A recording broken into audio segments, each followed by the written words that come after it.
Magahi recording studio Samastipur Sheikhpura. कैसे बतइयो सखी दिलवा के बतिया पी के बोलमुआ हमर अइलै जब रहतिया। कैसे बतइयो सखी दिलवा के बतिया पी के बोलमुआ हमर अइलै जब रहतिया। पलंग पर सुता के सखी दिलकै हमरा धूर, पलंग पर सुता के सखी दिलकै हमरा धूर। रहै निसवा में चूर बेलना मुँह में दिलकै हूर, रहै निसवा में चूर बेलना मुँह में दिलकै हूर। कैसे बतइयो सखी दिलवा के बतिया पी के बोलमुआ हमर अइलै जब रहतिया।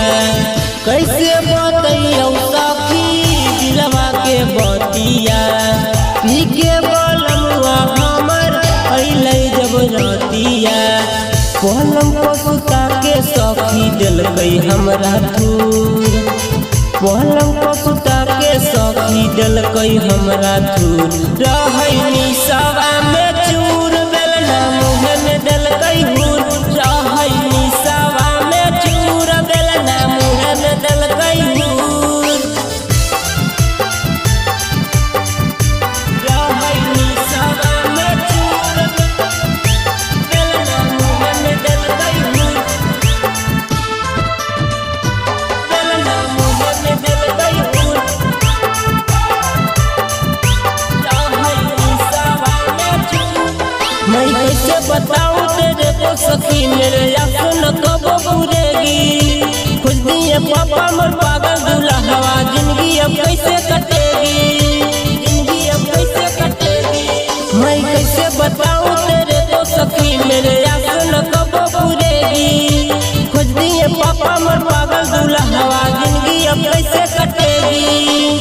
कहबनो न हलै सखी हमर कसूर, कहबनो न रहै सखी हमर कसूर।